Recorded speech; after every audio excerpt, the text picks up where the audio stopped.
Hey everyone, this is going to be a 3 vs 3 match. I'm playing Garen, my teammates are Ryze and Akali, and we're playing against Olaf, Jax, and Rammus. So both teams have pretty good team composition.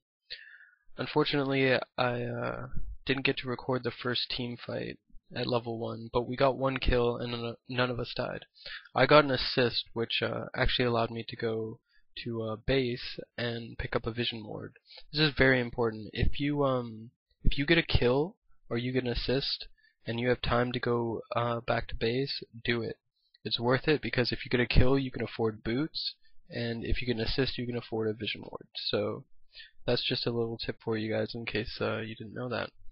And placing this vision ward here actually ends up getting us a kill later on.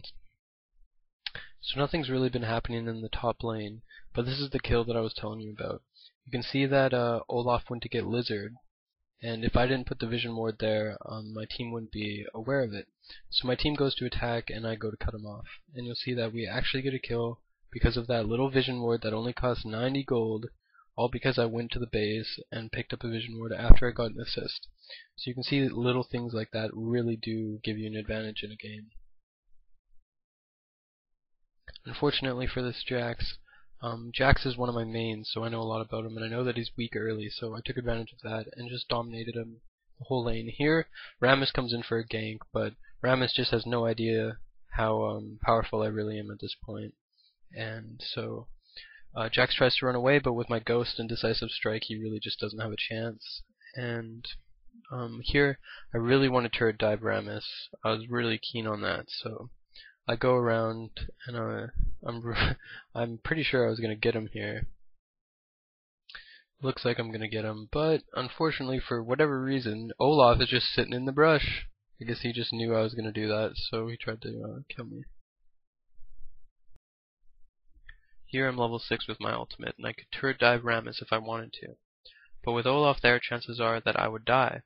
And some people think that a kill for a kill is equal, but that's in fact not the case at all. Here, if I were to die and Rammus were to die, it would be more of a disadvantage for my team. The reason for this is because I'm already ahead. I have more experience and more minion kills than everybody. But Rammus is behind. He has the least amount of minion kills and the least amount of experience. So it's not a fair trade for me to be taken out of the game and for Rammus to be taken out of the game.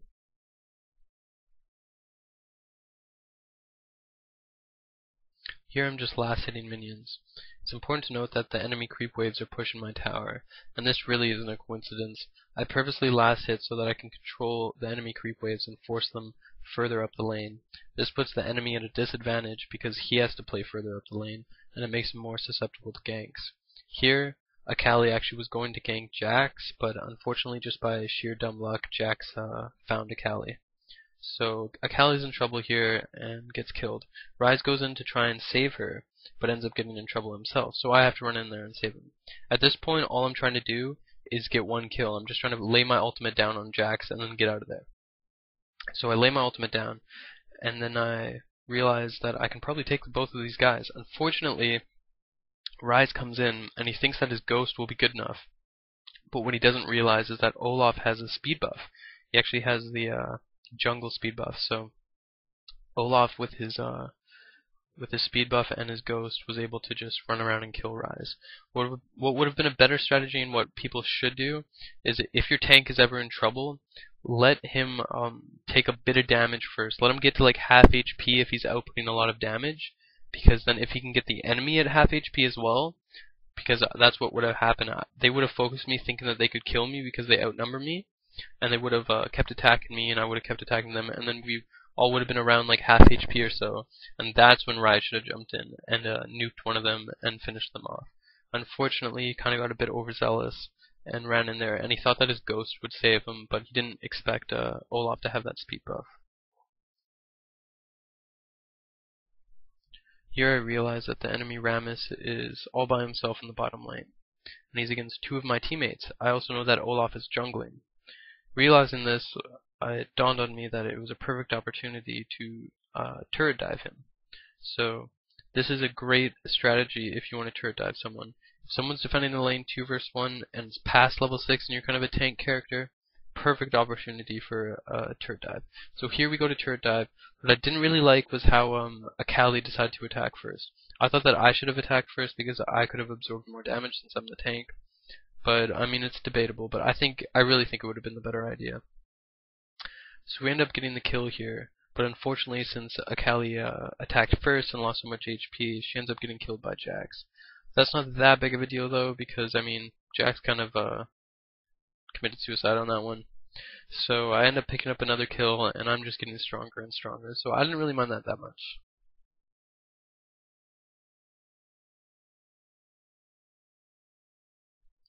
Here I'm just in the bottom lane with Rammus, and in the top lane of fights going on. And I noticed that I saw a little picture of Olaf, so I quickly pinged to try and let my teammates know, like I saw him just from the vision ward, a little picture of him in mid. Here I'm just running back and forth because I'm trying to cut off Rammus, and I'm trying to cut off Olaf if he escapes and then tries to run back around.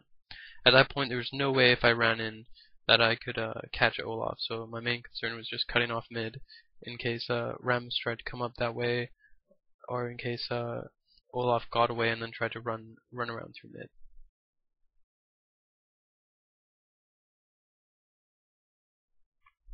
If you guys remember earlier on in the video, I was telling you about how Ryze made a mistake. He should have waited for me to tank more damage and then jumped in and nuked them.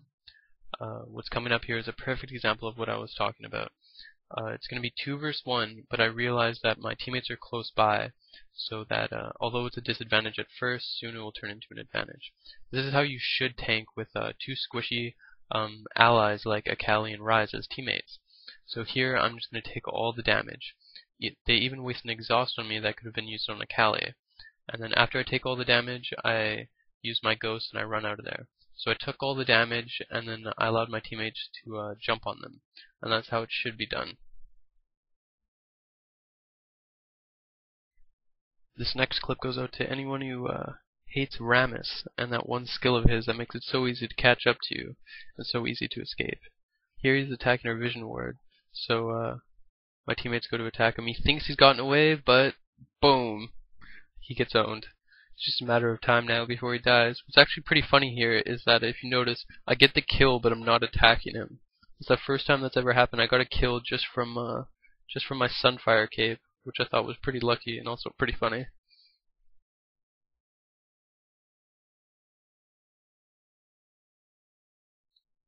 Here we're all focusing the top tower, and anyone who's interested in Ryze at all, try to watch him in this team fight here, because he shows you how to perfectly attack someone. Here, Olaf is pretty much at full HP, and then just with the prism and going in there and using his attack, which is very important that you get close to the enemy, he just drops him immediately. Akali kind of gets lucky here and somehow escapes. I don't know how she managed that, but somehow escapes, and we pick up 2 kills and none of us die. Here I'm just going back to base, minding my own business, and Rammus decides to come in. Very bad idea on his part, considering the Garen-Ryze combination is just way too lethal. So what ends up happening is that we play a little game I like to call What the Hell Happened to Rammus. I'm sure you guys have played this game a couple of times. Maybe not necessarily with Rammus, but honestly, what the hell happened to Rammus here? We cut off all the angles, and yet somehow he managed to disappear. I don't know, maybe you guys saw something I didn't. What do you guys think happened to him? A little bit after that they surrendered, and it was GG. So I hope you guys enjoyed this video, and let me know what you thought about it in the comments.